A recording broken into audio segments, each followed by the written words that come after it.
sa mga dilawan dyan na real talk ng kapwa dilaw na congressman. Ito naman kasing iba, takot na takot maging presidente si VP Sara. O ito, ayon sa isang congressman na dilawan, o sa mga dilawans dyan, mukhang magkakaiba na kayo ng paninindigan. O ayon po dito kay Edgar Irice sa sinerpo ni Dare to Us. Ito, panoorin po natin ang video. Maski yung kasama ko sa civil society, kasama ko sa Dilawan, they are so afraid of a Sara presidency that they would sacrifice the truth. Okay, Tam. Yun naman talaga kasi ang katotohanan. Kaya sana itong mga Dilawans dyan sa kamera magtulong-tulong kung sino ang totoong mapanagot o sino yung nakikita nilang kurap dyan. Kung talagang ayaw nyo sa kurap o talagang gusto nyo ng katotohanan, para may pag-asa naman na makabalik kayo sa Malacanang. Kasi kung ganyan, takot din kayo kay VP Sara, yung iba nyong kasamahan, nakikita naman kung ano yung katotohanan. Kagaya niyan sa congressman na yan, na si Irice, nakikita po niya yung mga ebidensya na kung saan hindi naman talaga dapat si VP Sara ang mapa-impeach dyan. O eto, ilan sa mga sinasabi niya na bilyon equals trillion na pera ng taong bayan napunta sa mga buhaya. Ito ang video. Versions at amendments na karamihan po ay napunta sa mga ghost flood control projects, sa mga substandard projects, sa mga proyekto na talaga namang pinagkakitaan lang. Grabe. For example, yung cat's eye, nakikita nyo maliwanag sa mga highway, yung railing sa mga highway, pati na po yung mga solar lamps na nakikita nyo sa mga highway. Ito po ay sa dahilan ng 2023, mga 300 billion po sa national budget ay pinalitan. 300 billion pinalitan. Yung mga matitinong mga proyekto na pinag-aralan ng mga ahensya ay napunta po sa mga anomalyang proyekto.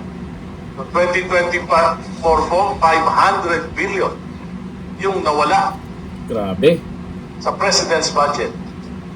Yung mga matitinong proyekto tulad ng ating mga foreign assisted projects, tulad ng Metro Subway, tulad ng PNR Elevated Railway, lahat po ng budget cover dyan ay tinanggal, inilipat sa unprogram appropriations at pinalitan ng mga maanumalyang proyekto. 2025 po, 473 billion po yung inalis sa national budget, pinalitan ng mga maanumalyang proyekto. Kauna-unahan sa kasaysayan ng Pilipinas na may ganito pong kalaking insertions, diversions at amendments sa national budget.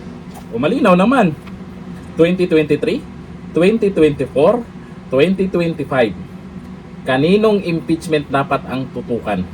Sino dapat ang managot dyan? Hindi na nila pwedeng isangkot ang mga Duterte dyan.